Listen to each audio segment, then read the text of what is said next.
Scooch back a little bit.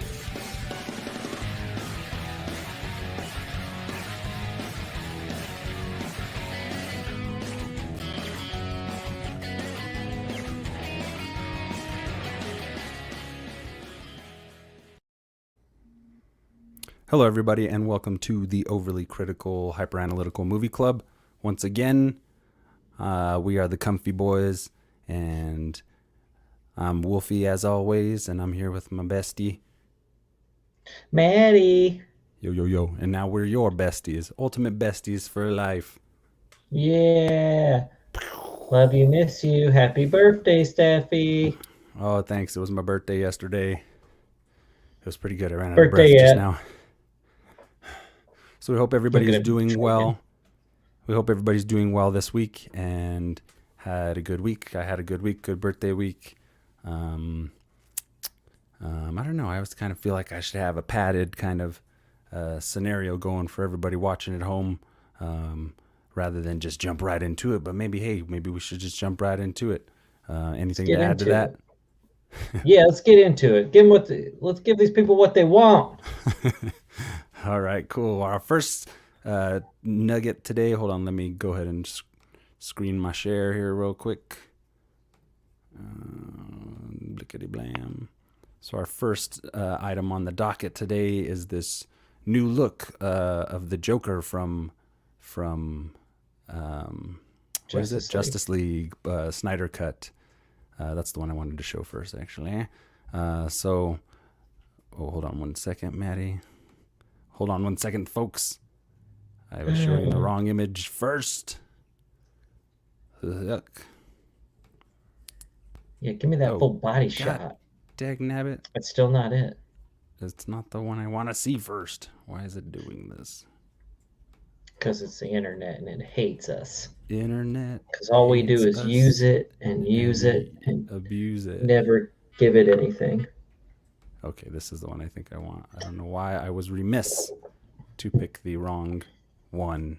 Anyway, so we got our first look at this new appearance of the Joker from the Justice League Snyder Cut that'll be out in March, and it looks pretty interesting. It looks pretty dark, gritty, and definitely a different take than the damaged tattoo gangster that we were used to from the Suicide Squad. What do you think of what you're seeing right now, Metavius? I mean, it's better than Suicide Squad, but I still hate it. You hate it? I do. I just don't. I don't know. Wow. Is it the long hair? Do you need a little swoopy whoopy doopy Joker? I don't know. I mean, I don't mind the long hair. I just, since we've been working on this deep dive of the Crow, it just looks like the Crow to me. And because it's in black and white, I think maybe a thing. Maybe if I see it in color. Because everyone's like, what is his hair black? And I was like, that's probably why it's in black and white, because he can't dye his hair yet. Yeah. So I don't know, man. But you hate it. Wow. I just don't. Why is Joker in this movie? Why do I need him to show up? So apparently he turns up in the nightmare scene with Batman. This thing's already 4 hours long. I mean, here's another look at it where he's got a lot of like more caked makeup. See, the thing is he could still have the damaged tattoo, but he's caked on all this makeup and really embraced the clown within. I love Jared Leto as an actor, even though he seems to be kind of a kook from what the common folk are led to believe. But I think it looks cool in that I know it's going to happen in this like nightmare sequence in the future, and the way that Snyder has described him as a road-weary Joker. I'm very eager to see what he brings to the table, especially that we have Joaquin Phoenix kind of defining the role currently. And if you look at some of the comics currently, a lot of the designs are kind of emulating what was seen in Joker. So this is cool. I think Ben from Superhero Stuff You Should Know pointed out that this particular Joker with the long hair from Justice League is kind of looking like the one that had that really long mane in the Batman animated series. So I mean, it tickles me a little bit. It's like my most look forward to aspect of the Snyder Cut, aside from some of the surprises that may be there, and hopefully the the story itself being a little bit more fleshed out, a little bit more well realized, a little bit more under control. But I mean, yeah, in contrast to what you're saying, Matty, I dig it. I dig it a lot. I'm interested to see. I mean, is he a butcher? That's really what I don't know. But Yeah, I mean, what's maybe he he is. wearing there? Like butcher Yeah, I mean, outfit, what? I cutting mean, up the I'm onions. down. Like I said, it's better than the Suicide Squad Joker. So, Yeah, agreed. Yeah, it'll am be I gonna cool. watch this 4-hour Justice League movie? Yes. I have got nothing else to do. I have nothing else in my life. Yeah, So got yeah, I'm gonna Martian watch Manhunter it. coming. I don't know. It's not I just I don't think for me I just don't need the Joker. I just, Justice League seems to be beyond that and fighting like bigger villains and stuff. Yeah, So, but it is what it is. I mean, like I said, I'll watch it. I mean, I'm definitely going to devote four yeah. hours of my day to this movie, and I'm I could end up excited going. for. Hold on one second. I gotta cover up the vent in case the heater comes on. Doing this DIY, folks, here at the old Overly Critical Studios. Once you give us some of those, once you get on that Patreon, Stefan and I can move in, and we'll set up a cool house. Yeah, We'll have like drones flying around us. It'll be sick. that'll be But great. until Yeah, then, we're just getting colored there. We lights got and we got covering our ideas, vents. folks. Stuff's coming. One thing I did want to mention is if you're joining us and you would like to leave a comment that would show up on the show here, remember to go to facebook.com/StreamYard to allow it to use your profile and your name in this episode if you would like to do that. Otherwise, when we get comments, it shows up as Facebook user. So that's what you'll see. Much like this, Jerry Lee. All right, what's up? What's a Jared Leto? The authorities and his parents are still trying to figure that one out. Done. If Answer. you get that reference from what movie that line was from, then I'll give you $1 million. Go back from our back pocket. He doesn't have it. Anywho, Don't let him fool so you. yeah, I mean, I hear what you're saying about Joker, and not feeling like it's necessary. It's going to be a very short sequence of what we see him anyway. I really am showing up for Jared Leto, I would say, and to see the way that maybe it's similar to the Suicide Squad take, or if he's able to do a little bit more, if they're both together able to do a little bit more. I find that to be pretty exciting. So. I mean, one thing that would make me excited is if they have to team up for a little nightmare sequence. Like him and the Joker are kind of on this weird same team to like take out Yeah, this bigger enemy because it's like, it's fucking up Batman's world, it's fucking up Joker's world, and he's got a gun with a big old boxing glove on it. I mean, not. I mean, no. It's Zack Snyder's Just vision. We're kidding. never getting that in his version. JK. If that was going to show up, I feel like it might have showed up in Todd Phillips' Joker. You know, Yeah. but I don't know. I mean, if they do something cool like that, like where that scene where he's like he's on the back of that truck and the Joss Whedon, I guess who's canceled now. Did you hear all this shit that just came up He's today? done. Everybody's coming Done. out. He fucked up when he fired Charisma Carpenter for being pregnant on Buffy. She was amazing. He's an idiot and he deserves it. Probably. Yeah, Most of the apparently guys he's in just Hollywood shitty to deserve it. every female on that set, though. So, Yeah. and no Sarah one deserves Michelle. that. Uh, Yeah. So screw Joss. That's another news item I'm of the day. honestly, Sweep past it. We'll go. yeah, I was just excited because I feel like we got like a couple, like what we get, Man of Steel and then Justice League. Mm-hmm. Oh no, Batman versus Batman, Superman. Superman. Yeah, and then Justice League. I really would have liked to have seen him finish the trilogy up that he was setting up.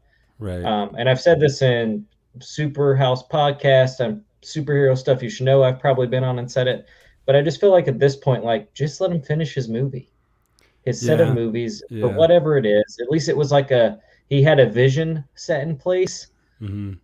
that I think Joss Whedon just came in and was like, yeah, I don't care about any of this or anything you've set up. I'm just going to do whatever I want. And Yeah, it we was got that awful. we got this terrible opening sequence Yeah. with the worst Check. CG ever. Yeah. But also to plug, shameless plug, check the superhero stuff you should know back catalog for a video we did called Justice League: The Time Travel Cut, where Ben did like a rewrite in his pitch of how that movie could have It's been so better good. based on what we got.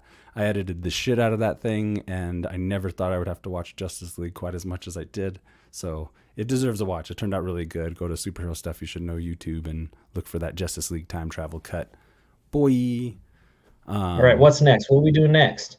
All right, so next we got new trailers, boy. So it was the Super Bowl this last weekend, and there were some trailers that were dropped. I Not a lot though. haven't seen any of these. Yeah, not as much as you remember as a kid.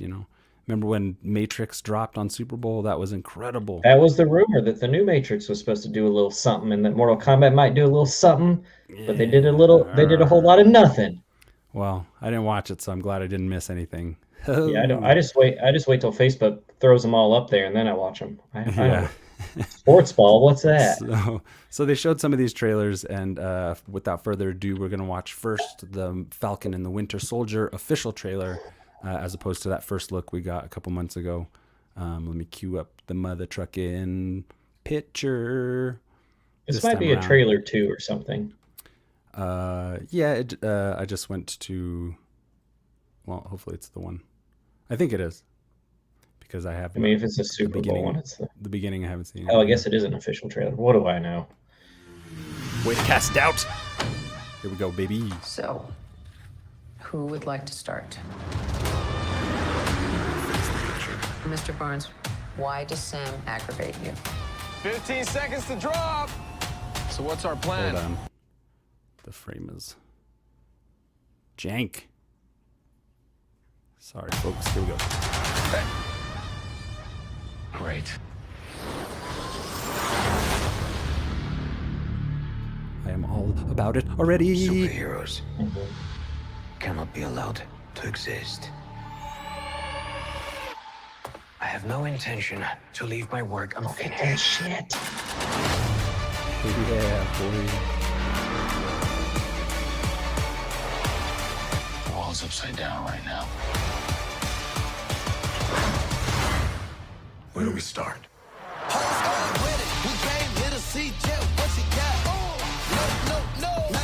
Buck, I have a plan.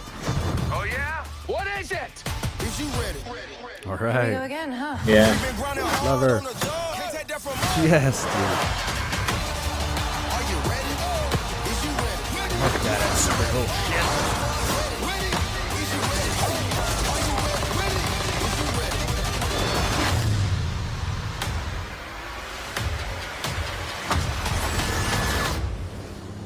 Hello, girl, kick your ass.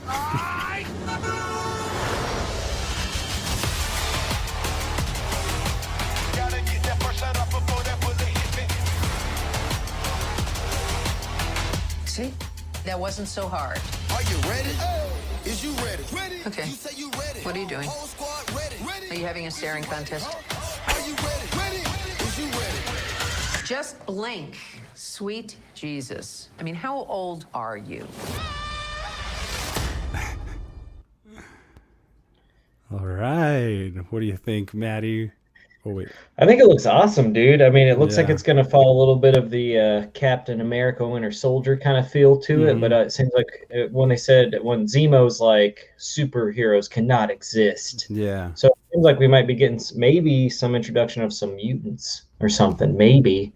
Right. Because yeah, I mean, if he's going after Falcon and the Winter Soldier, like Winter Soldier has the Captain America serum in him. Mm-hmm. And he has a bionic arm, and then the Falcon's just a normal dude with a flying suit. So Yeah. I assume they just can't be going after those two because it's like Right. they're That superheroes.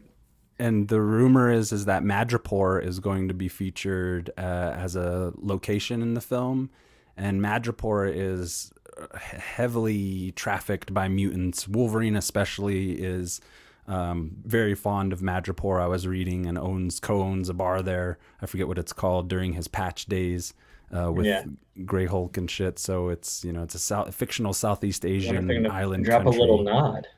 Yeah. So there's rumors that this will be like hinting towards X-Men, towards mutants, towards Wolverine.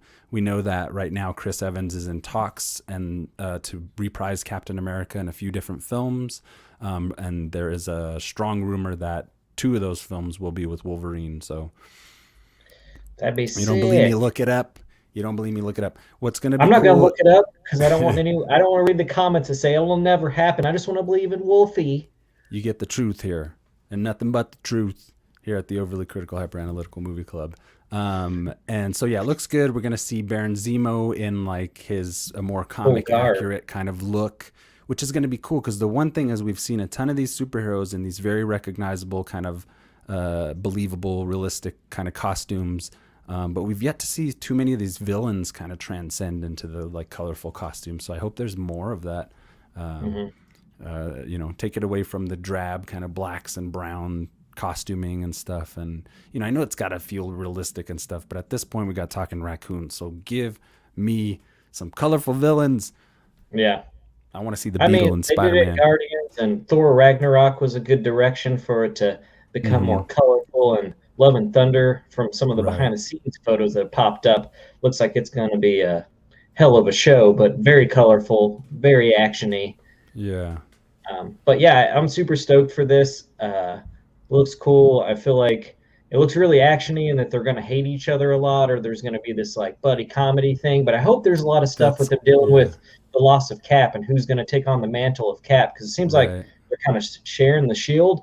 And when they're on these missions, and this could be from the first 2 episodes, it doesn't really seem like they're taking Cap's shield with them. Like they don't feel like it's they're worthy of the shield at this point. So I'm pretty stoked to see how that comes into play, and if they just share the shield and they're just, I don't know. It just seemed cool that like he Right. threw it and then he grabs it. I'm sure those are two different Totally. cutups, I like but that they're building around a little bit of ambiguity there as to who is, you know, kind of like how Thor's hammer has this whole worthy component to it.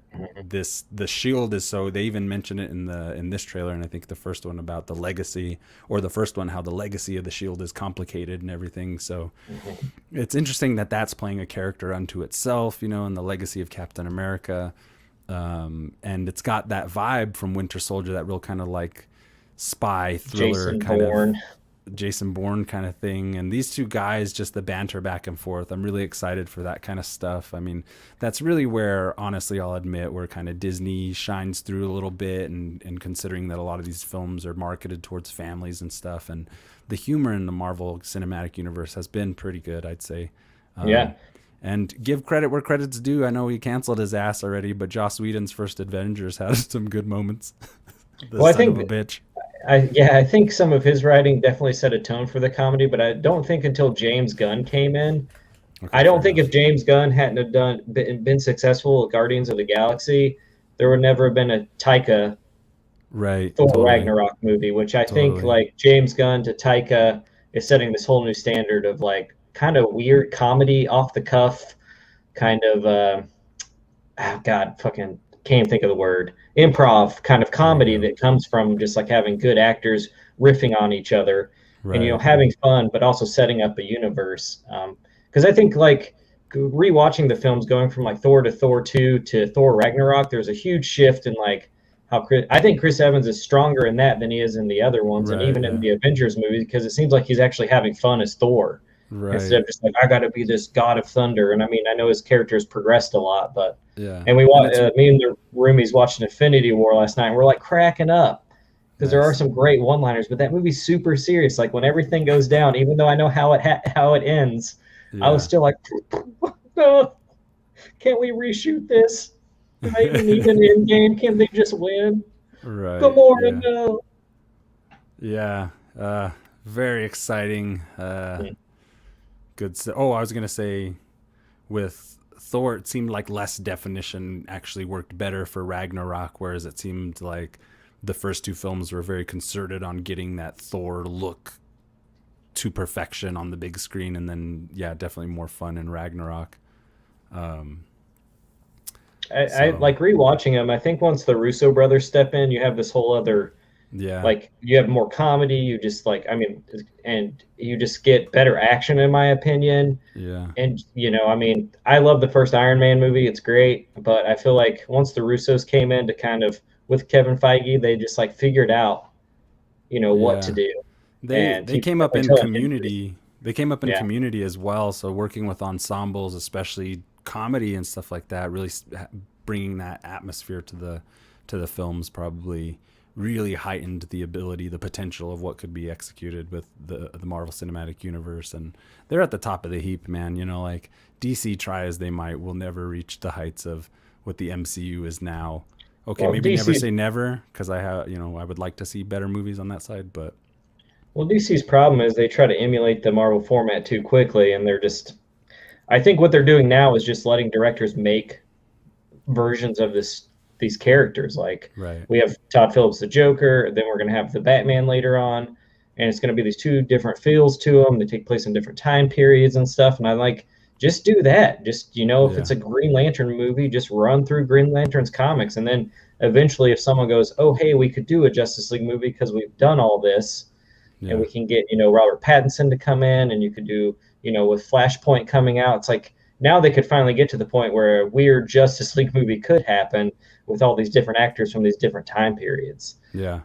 So I don't know. Yeah, good Marvel talk without eating too much more time in. We got a few more things to do. I want to talk about comic book movie. I know. Bar. We'll definitely will.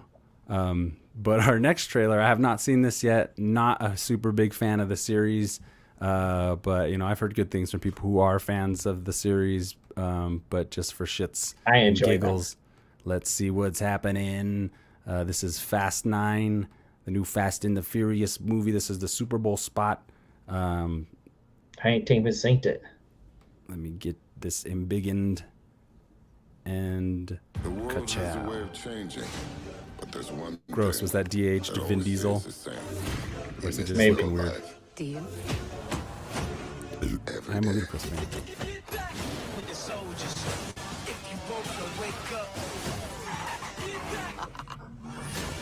Helen Mirren. Crank it all the way up.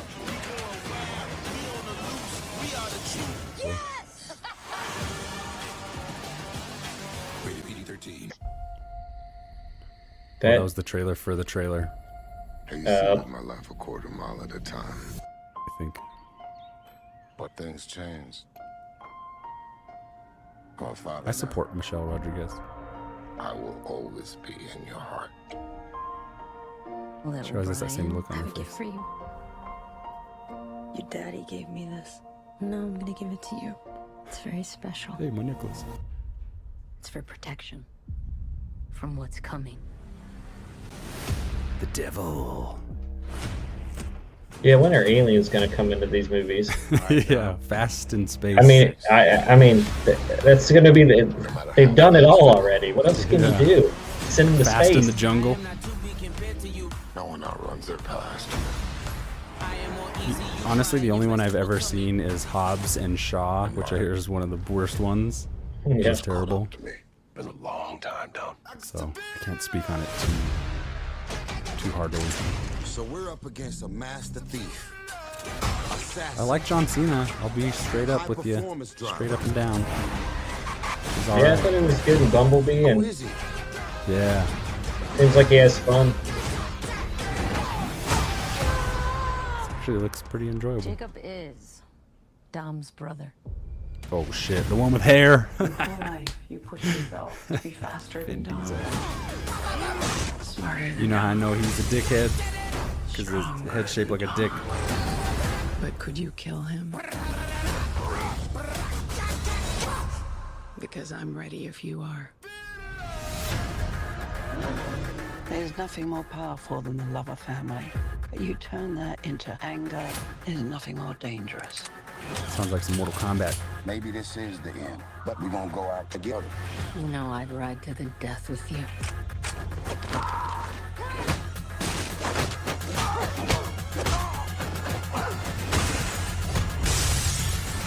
Let's get to work.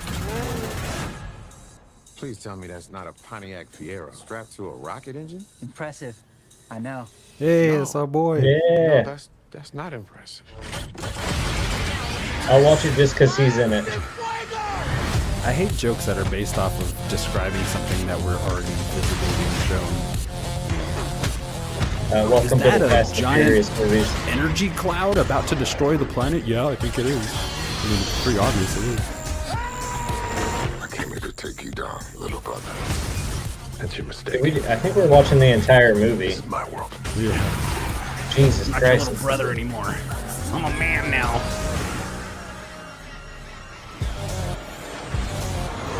Oh shit. It's freaking. I was gonna say Jessica Biel from that stealth movie. Hold on. Tell me you're not thinking what I think you're thinking. There's no bridge! Oh, hell no. We don't need a bridge. I think this trailer came out a bit ago, but I Oh, did it? So Yeah. was that first one the Super Bowl spot? Yeah, I That was guess. it? Oh. I don't Well, know. I hadn't seen it yet, so it's like the 9-minute version. Yeah. The fast guys. saga. This is the IMAX. Surprise. Nice clubhouse. What's he from? The earlier Fast and the Furious movies. Oh, snaps. This is the longest trailer in the history of man. Film select. I mean, I'll watch that, but it will be when it's like dropped on HBO. Yeah, I'd like to watch those movies with somebody who's like a fan of them, in the way that they are, don't take it. Well, I'd like to watch that with a person who's like a fan of them and could show me the way to enjoy them. I've never been able to get into them. I like cars and stuff and crazy action. Vin Diesel kind of rubs me the wrong way, and but otherwise, they look good. I like, it's always the dialogue in the trailers, but one thing I have come to reconcile with is that sometimes the trailers cut things all weird and out of order, and that line of dialogue is not supposed to be heard within that short amount of time, or something, or like within that kind of cut. So Yeah. I'm starting to be a little bit more, what's the word? Considerate of that, I suppose. Because sometimes the trailer's terrible and the fucking movie is pretty good. That's true. And you said you're a fan of the Fast movies? I just enjoy watching them. I just think they're dumb action movies. And I can just kind of put them on and just like turn off the brain and just let them happen. Yeah. I don't think you'll like them, even if you watched it with someone who could explain why they're fun for them. Yeah. It doesn't seem like a Wolfie movie. What movie I did like was Torque. So I think I have a little bit of a flexibility there. Torque I thought was hard as nails. I've never seen it. I only like the Fast and Furious. Oh, dude, movies. check out Torque. I mean, it's dumb. I assume it's Torque. kind of similar to this, but Torque I Where's your enjoyed. franchise at if it's that good? True that, but I do like underdog stories. All right, next up, we're going to do the new M. Night joint. Oh boy, I have not seen this trailer fully all the way through. I have a feeling it's going to be juicy. I tried to watch it on my phone and someone asked for help and I couldn't finish it. Oh, really? You're like, you Yeah, I was sons of at work. bitches. I was on the floor and I was like, all right, fine. All right. Buy some stuff. So new M. Night joint. Old. Are we there yet? This beach, it's beautiful. My swimsuit is hurting. They do look small. Come on, let's play hide and seek. Have you seen my children? Mom, I'm right here. He was 6 years old this morning. Oh no. Mom, I'm scared. There's something wrong with this beach. Knocked her up. For a reason. What's happening? I don't know. I can't think. Old. Only in theaters this summer. Are we there yet? I hate these trailers before the trailers. Maybe My it's swimsuit is the hurting. YouTube They do video I look put. small. Come on, let's play hide and seek. Have you seen my children? Mom, I'm right here. Is it the same He thing was over 6 again? years old this morning. Yeah, I think. Oh no. Well, we don't have to watch that all over again. I get some of the gist, I suppose. I'll say, hey, without a little bit more context, that looks like the dumbest shit I've ever seen. What do you think? I will always show up from an M. Night movie. Fair enough. Fair enough. I still have not 'Cause- seen The Visit, which I hear is It's good. A little I scrumptious. was surprised. It's good. Despite how I feel about Glass, thought Split was all right. It could have been better. agreed. I think he has a like 50-50 ratio, like he's definitely missed sometimes, but sometimes he can hit. I'm not saying Old will be it. I also agree with it is very, without knowing much more, that people just get old fast on silence. It's like, Maybe it's just something about the trope. It's like a Twilight Zone episode. Come to find, pretty much everything we enjoy is some Twilight Zone episode. Agreed. That has, just go back and watch Twilight Zone if you want to know what I'm talking about. But pretty much everything cool that we see. But anyway, that's what it kind of looks like with this. And I just I feel like Fincher couldn't do it with Benjamin Button. There's no way M. Night's going to be able to do anything interesting with it. But who knows? If it's some kind of curse thing, I don't know. Is that on that island? I mean, I could see something. It's based off of a graphic novel series, apparently.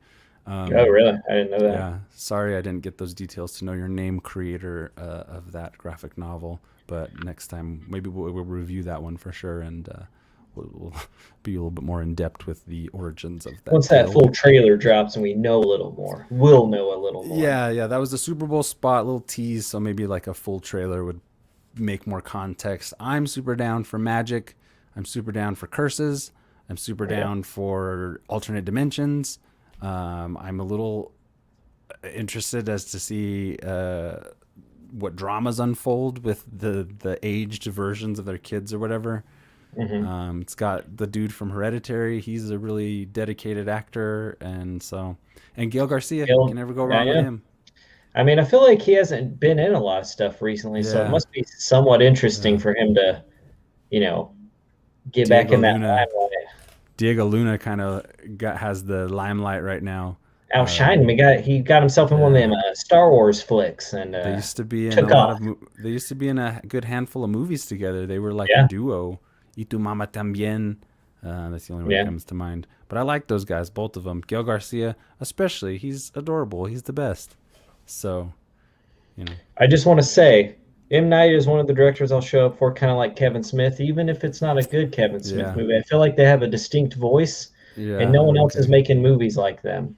So that's fair enough. I like Lady in the Water, and that got a lot of hate. I love Lady in the Water. I think it's a great, it's a fairy tale that it's like a bedtime story your parents never told you, and it doesn't really exist because it was like he made it up. I'm sure it's based on a lot of shit, and it's basically probably a Twilight Zone episode, but and it's his way of teaching you how to write a screenplay, the M. Night Shyamalan way. So it's an interesting thing, that is true. I was one of the few people that wasn't. Oh shit! Sorry, folks, for the explosion punch to the microphone.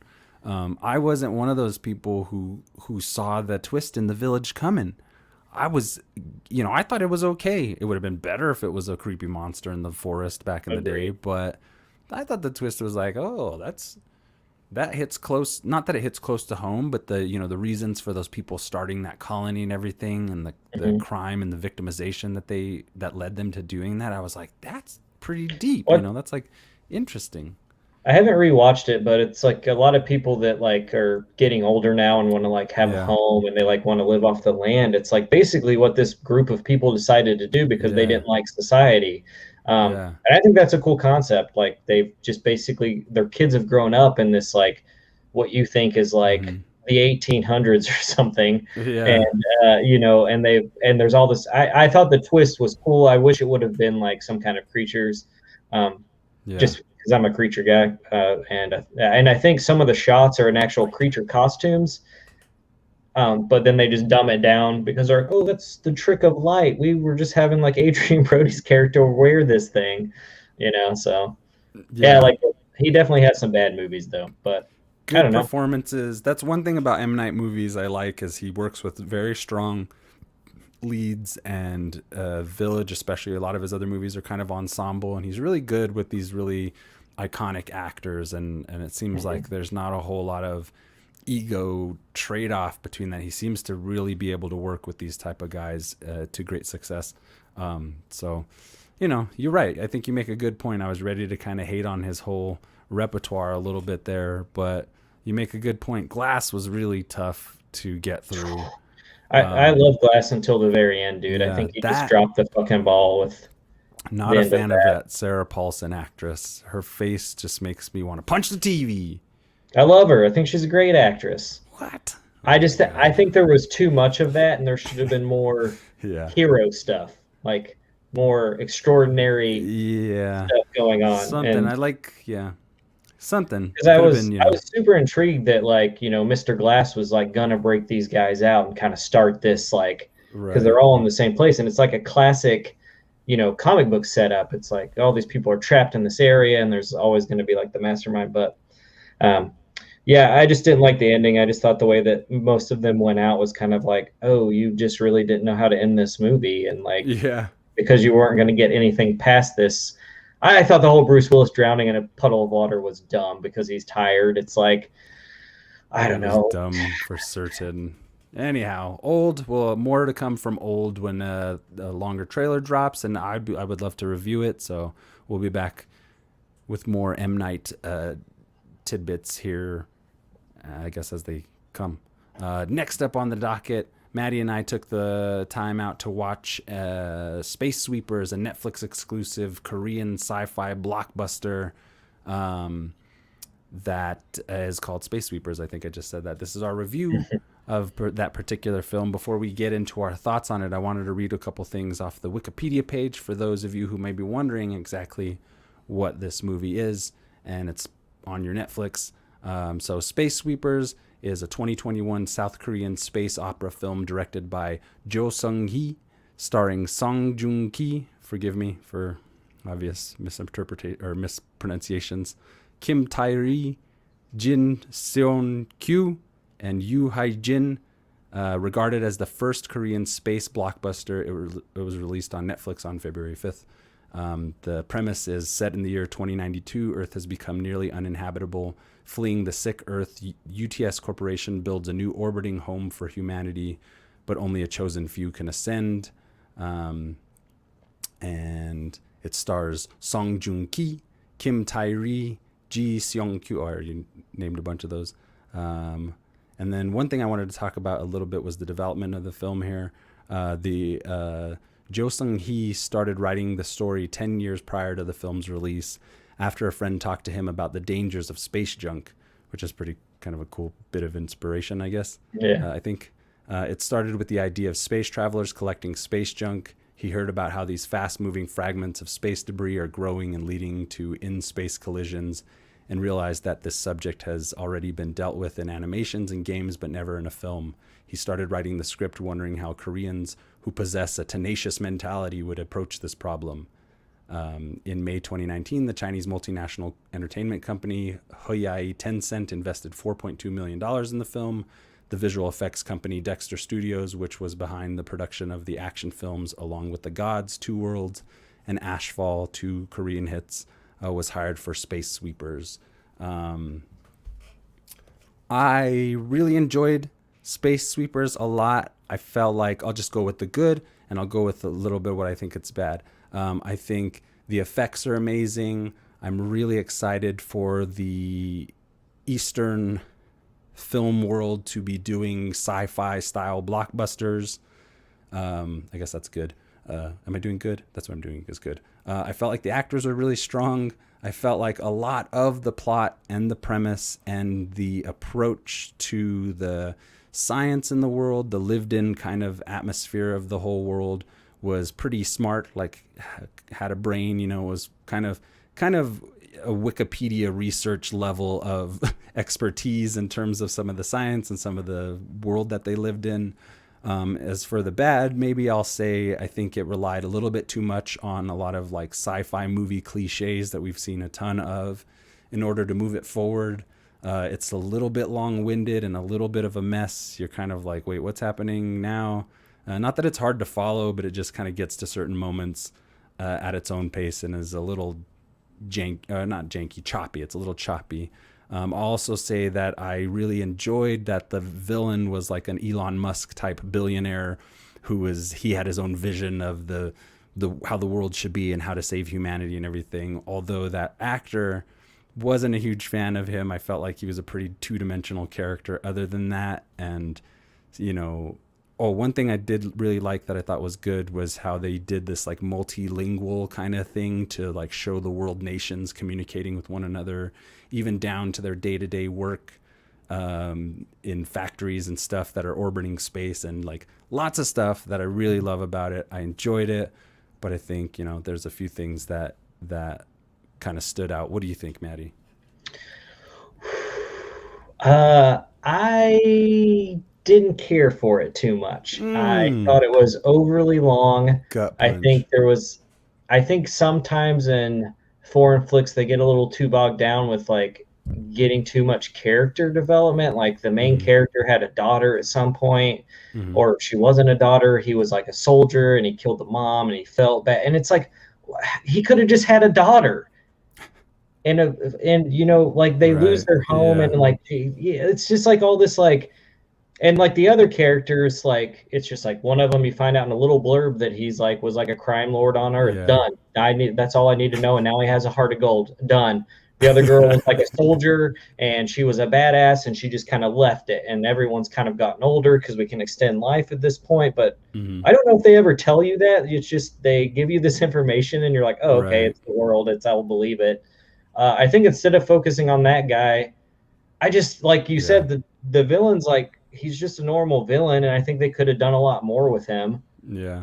And made him just to me. I mean, the only thing, like I thought the graphics were great. I thought it was like it looked visually stunning. There's just so much like I don't know, man. It's just like I can sit there and watch like a 3-hour Marvel movie and just like the first time I've seen it and be like, all right, these beats are good. They're keeping it simple. Like move me along.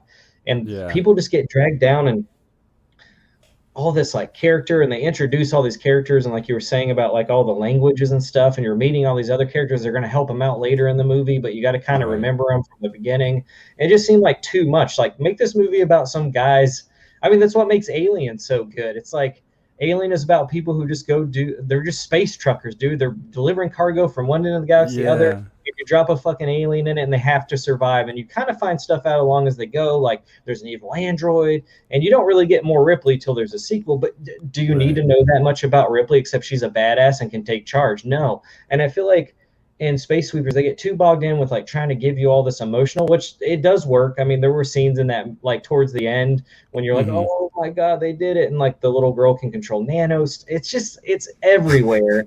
And it could have kept it a lot simpler. Like, you know, this Space Sweepers, that's their job. That's what they do. Yeah, they all have a checkered past. We could have got that out of the way in the beginning. They get this little girl that could potentially be a bomb, and this evil scientist wants her, and then we get to know why the evil scientist wants her, and they try to keep them by using all these other Space Sweepers, which can literally be like in Guardians of the Galaxy 2. Stallone shows up. There is him and oh my God, I can't remember Michael Rooker's name. And Yondu hate each other because of what he did to Peter Quill and like all the stuff he did for Ego. And it's just in that scene, he tells you why they don't like each other. Done. Moving on. That way, when Stallone shows up for the Ravager funeral, you're just like, oh, it's so good. There's too much. This movie could have been an hour and 45 minutes and been amazing. It was very long. And, I thought the robot was cool. I don't know why they needed to put him in clothes. They could have made him look a lot cooler because like some of the ships look really cool. And I just thought when you put a CG hoodie on a robot, it's never going to look good. We're not there yet, people. We're not there yet. If Marvel movies can't make a sweatshirt look cool on or if a DC movie can't make a sweatshirt look cool on Cyborg you definitely can't do it. You can't, just make the robot look cool. And I thought the robot was great, and I love the family mentality of like these people who are like supposed to be these like hardened, like this is what we do. We clean up space and, you know, we don't care about things. We're just here to do a job because the main character needs to connect with his daughter because she's floating around in space potentially. And they have this weird limited amount of time that they can communicate through. Why? Just have him live with his consequences of he had some downtime. He got down on his luck. He lost his job, and because he wasn't paying attention, his daughter died. So you can fast forward to a little girl who may be an atomic bomb. He learns to reconnect with her. There's your story, because he never got to say goodbye to his daughter. You don't actually have to show me saying good.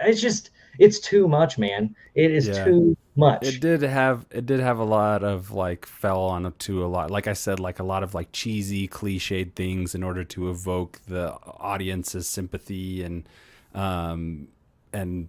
you know, I really the most I got out of it was to see like the South Korean vision of the future. You know, it's like we've never seen that really. We've never seen that in a film, and it's very reminiscent of what we know from Guardians and Star Wars. They were taking from a lot of what has hit in the last few years for sure. But also there seemed to be a really nice attention to detail with those background elements and stuff. And I really did get a kick out of even when whoever's saying whatever, they're like leaning up against a wall of this like really cool set, you know. And again, all that stuff is well and good, but it does suffer from being kind of a mess, like Matty was saying, and having its storytelling is really not super great. I feel like the guy who wrote it, he probably has a much longer treatment than was able to become a film, but attempted to make that treatment because it's so long.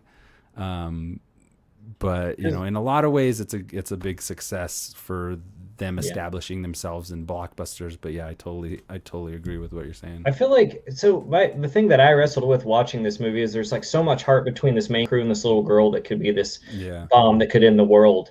And instead of like bringing that more, like there are really great moments when they like fight over washing the little girl's hair and like all these like really cutesy moments with this little girl. It kind of gave me like this like Cowboy Bebop feel to it, like, you know. And I was like, I love the crew. It's just like when they threw all this other shit in, it took away from that. And that's like what makes like Guardians so good in Star Wars. You have this main group of people that you're following so you can fall in love with them. By the time you get to the end, when this big moment happens and you think you're going to lose the crew because there's no other way they can get out of it, you know, you're just like emotional, you know. And like when the twist happens in the movie, you're like, oh, that's when they did the blah blah blah, you're like, that's it. But it's like by that point in the end of the movie, I was like, I want it to be over.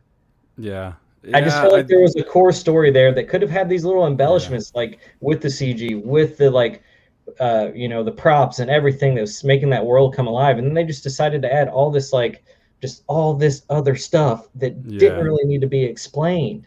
I agree. I agree. I mean, they were taking notes and like using stuff from stuff that has been successful, but then they just I feel like what happened was like, we need more. We need to make it something different and like to make this Korean and you know, like put her own stamp on sci-fi, which is great. I just maybe not your first flick out. Maybe like you get full of Space Sleepers 2, that's when you develop some more of this like more worldly stuff. Because usually like what works so well with some of these space movies where you might just get one is you keep it contained, you make it really simple, and you get to the point, and then people love it, and you'll be like, dude, have you seen Space Sweepers? It's like it's like really well done. It's a really tight film, and you know, you can watch it. You don't have to spend almost 3 hours watching it. You know, and to me, the older I get, if I can watch a concise movie in an hour and 45 minutes, I'm a happy boy. I can get 2 movies out of the way. 2 movies one day. Right now, I'm too sleepy. After this, I'm going to bed. I'm too old. It was a long watch. I enjoyed it for the parts that I grasped onto, and definitely at this juncture with the Eastern sci-fi movies starting to happen, it seems like they're still in a stage where they're kind of pulling from what has worked in America for so long and kind of reinterpreting that. So, you know, I see the potential of there being, you know, a few years down the road, we're really getting some wild Korean visions of a science fiction future and stuff. So in that regard, you know, I'll take what I can get. But it was a long watch, and a little choppy. I mean, I completely agree. You know, out of 10 giant pieces of space junk, what do you give this piece? So I thought about this. I thought I was going to go with a 5 out of 10, but I think I'm going to do a 4 out of 10. Dang, you went lower. I think how lengthy it is and just how muddled it is with a lot of like other stuff you don't really need to get through this film.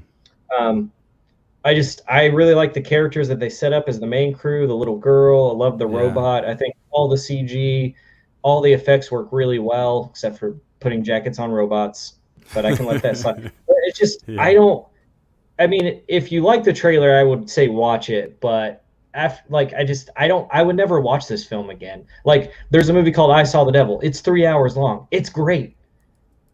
You know, I will watch that movie anytime. I gotta watch that. I have to. I've not seen that movie. Oh, dude, it's so good. But 2 totally different movies. But it's a long movie, but it keeps you going the entire way. There's nothing extra added. You're kind of, except the stuff that is added is to embed like enhance the world that you're in that movie. And I just felt like, did you give it a 4?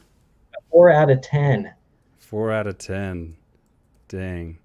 I'm gonna scroll your your rating.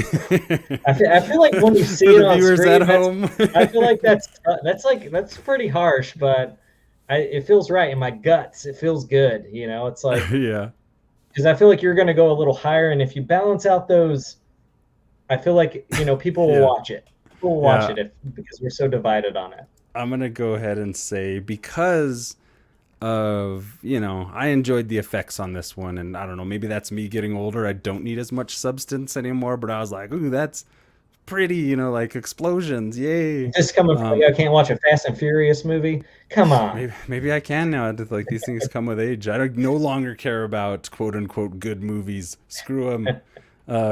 But no, I just, for the sake of like it delivering in certain things, it loses points for being, some of the bad guy character couldn't stand him, and the choppiness of the storytelling and everything.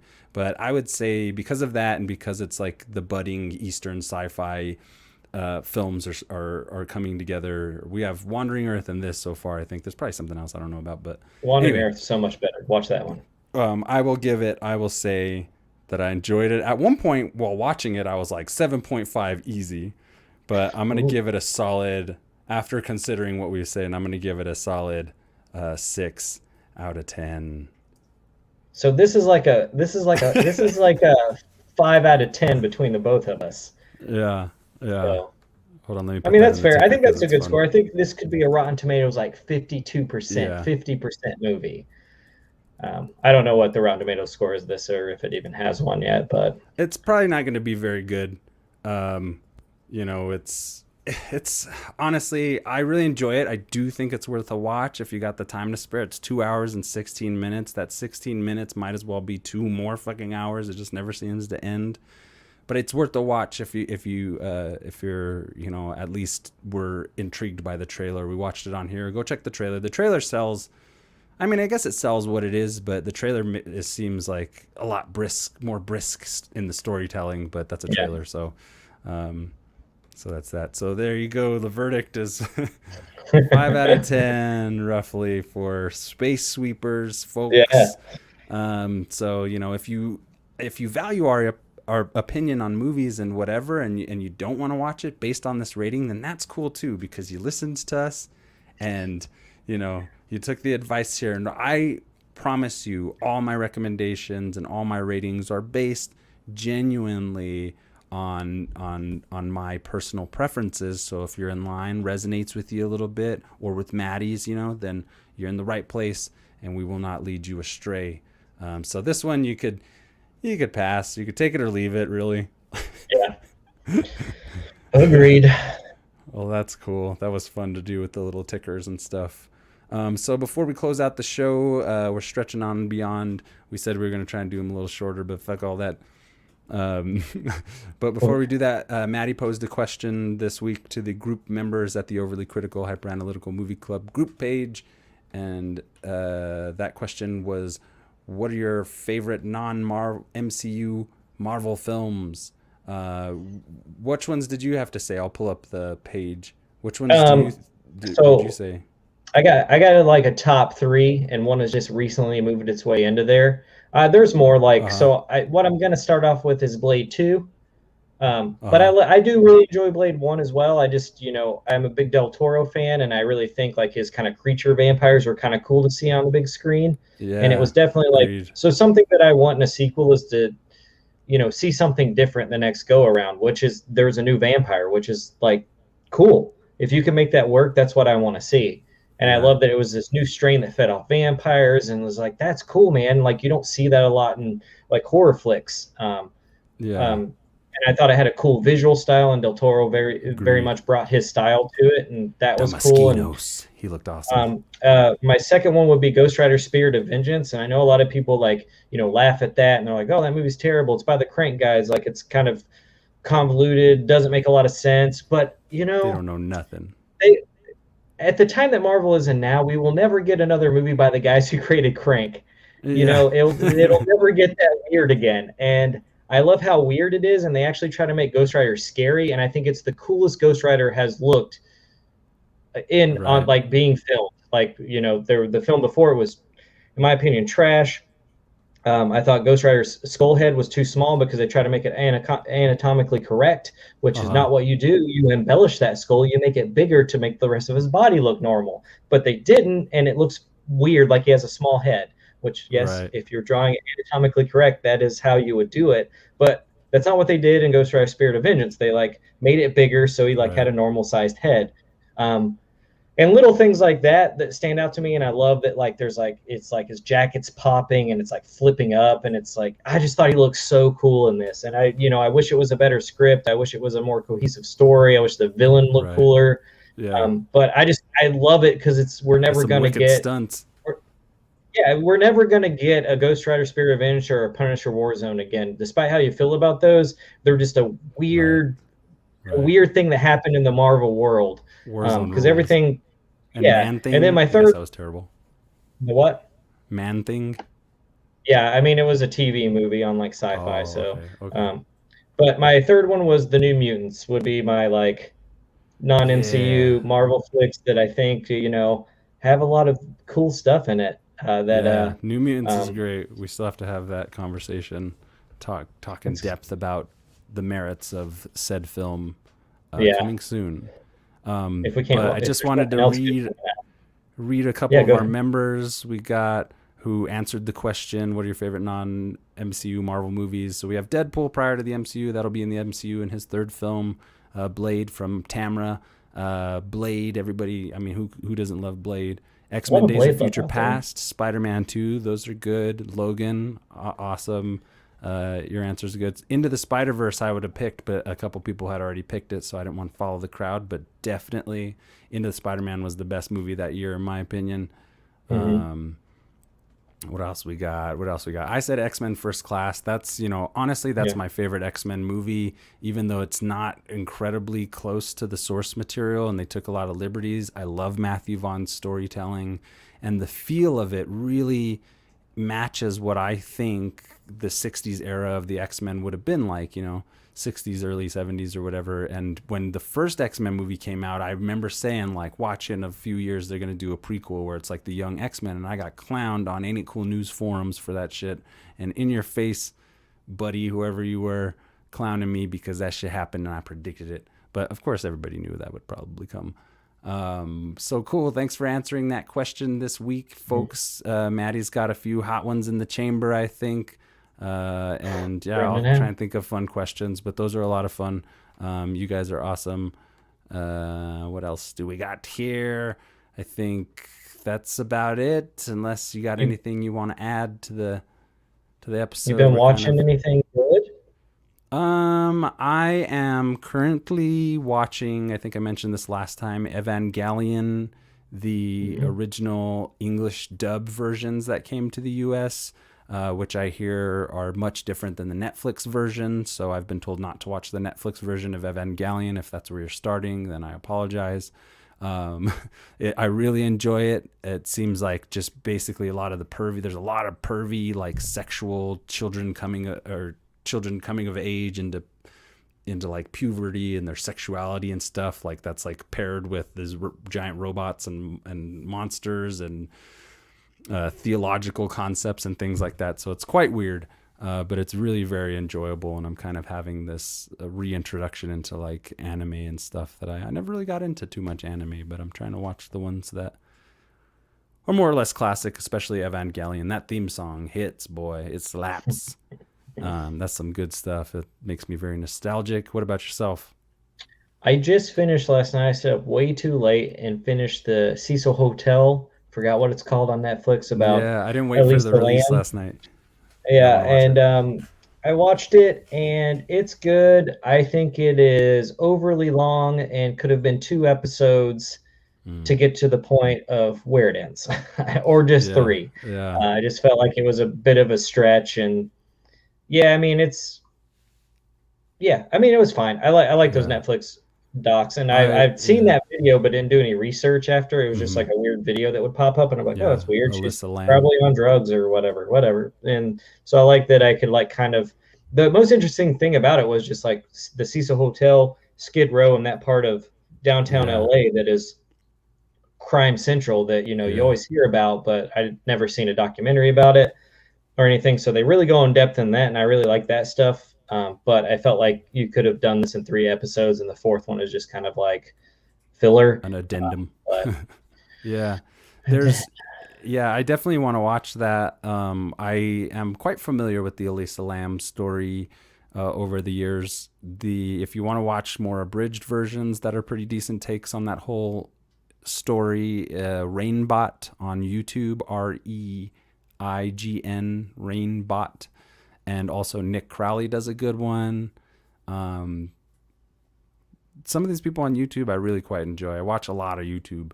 And so I like the true crime stuff and like the weird, horrific things that people tend to want to pay attention to on YouTube, and I love that stuff. So anyway, yeah, I do want to check it out, but if you're saying it's whack near the end, then fuck it. I mean, if you've already know what happened, or I don't know if there's any, I haven't followed it close enough to see if there's any new kind of information. It's just that Netflix production. Yeah, I mean, it was on there, and I was like, I'll watch that. But then I've also been watching an Amazon original called Undone. Yeah, Undone's great.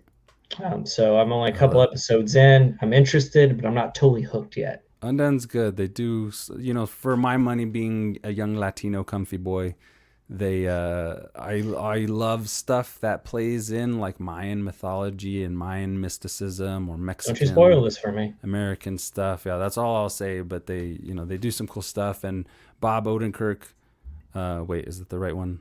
Yeah. Yes. Bob Odenkirk, he's amazing. Can't wait for Nobody What If It's Called. Yeah, we're reviewing that shit. That looks cool. But anyway, we're going on and on. Yeah, Undone. I actually have not. I have 2 more episodes of that to finish, but I really enjoyed it. That's that rotoscope style of animation. It's really good. There's some wacky shit in that show. I'm glad you're watching that. That's cool. Maybe we'll do a catch up on that one, and I'll finish it up. Cool. So without further ado, that's pretty much all we have in store for you folks. Thanks for sticking around, and thanks for popping in, those of you that did. We're streaming live to YouTube for those who are watching. Thank you for watching from YouTube. Predominantly, we've been streaming straight to our group page on Facebook. But now, if you're not on Facebook, as I have learned, a lot of people aren't. I'm not really on Facebook other than to do the group in a lot of ways sometimes. But anyway, I digress. If you'd like to support the show, go to our Patreon, patreon.com/Overly Critical Movie Club. We have 2 tiers there. The $3 Overly Critical Junior Producers. You can be a junior producer. If you feel like supporting the show, you'll get a credit at the end of each episode, and that's $3 a month to support us, or a $3 one time if you'd like. As well as we have a $5 tier that is the premium membership, which gets you early access to bonus content episodes. Like Maddie mentioned earlier in the show, we're working on a Crow deep dive episode, and that'll be early access for the premium club members, as well as monthly wallpapers that I'm whipping up for your phone and for your desktop or whatever your device you want to put it on, as well as other things I'm kind of dreaming up. So if you feel the need to help support us and you like our efforts, please do so at the Patreon that you saw there. Our links are everywhere. If you want to catch us on Instagram, Overly Critical Movie Club, I'm at Wolfie Cruz, as well as at Wolfie Cruz Art.